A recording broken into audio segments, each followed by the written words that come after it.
அவர்கள் அதிமுகவில் உள்கட்சி பூசல் உச்சத்தை எட்டியுள்ள சூழ்நிலையில் ஓ பன்னீர்செல்வத்திற்கு பதில் கொடுக்கும் வகையில் ஆர்பி உதயகுமார் என்று ஒரு வீடியோ வெளியிட்டிருக்கிறார்.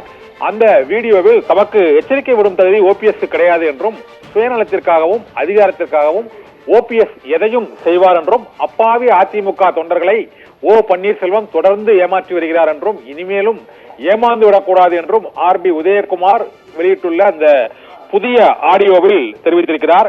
அதிகாரம் வேண்டுமென்றால் ஓபிஎஸ் அமைதியாக இருப்பார், அதிகாரம் இல்லை என்றால் எந்த எல்லைக்கும் ஓபிஎஸ் செல்வார் என்றும் கட்சியின் நலனுக்காக தாம் பதவியை ராஜினாமா செய்ய தயாராக இருக்கிறேன் என்றும் எடப்பாடி பழனிசாமி உத்தரவிட்டால் இந்த நிமிடமே எனது கட்சி பதவியை ராஜினாமா செய்ய தாம் தயாராக இருக்கிறேன் என்று சட்டமன்ற எதிர்க்கட்சி துணைத் தலைவரும் அதிமுகவின் முன்னாள் அமைச்சருமான ஆர்பி உதயகுமார் ஓபிஎஸ்க்கு அளித்துள்ள பதிலில் தெரிவித்திருக்கிறார்.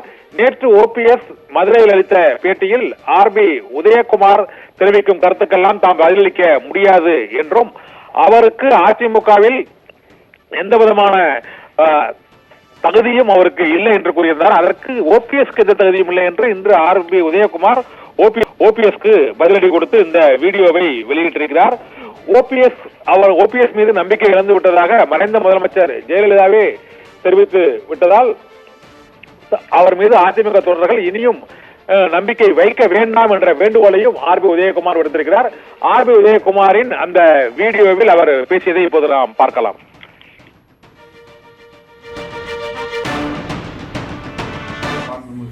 மரியாதைக்குரிய அண்ணன் ஓபிஎஸ் அவர்கள் விரக்தியின் விளிம்பிலே நேற்று தினம் எச்சரிக்கை விடுத்திருக்கின்றார்கள். மாண்புமிகு அண்ணன் அவர்களுக்கு நான் நினைவுபடுத்த கடமைப்பட்டிருக்கிறேன். ஏனென்று சொன்னால் அவர் சொல்வதெல்லாம் உண்மை என்று மக்களிடத்தில் அந்த செய்தி சென்றுவிடக்கூடாது. மாண்புமிகு அம்மா அவர்கள் நற்சான்று கொடுத்தார் என்று அடிக்கடி தனக்குத்தானே தம்பட்டம் அடித்துக் கொள்கிறார். மாண்புமிகு அம்மா அவர்கள் நம்மோடு இருந்தபோது இதே தேனி மாவட்டத்திலே இவர்தான் அதிகார மையம் என்று சொல்லிக் கொண்டிருந்த போதே 2010ஆம் ஆண்டு முல்லை பெரியாறு உரிமை போராட்டத்திற்கு இவரை தள்ளி வைத்துவிட்டு மாண்புமிகு அம்மா அவர்கள் இந்த சாமானிய தொண்டன் எளிய தொண்டன்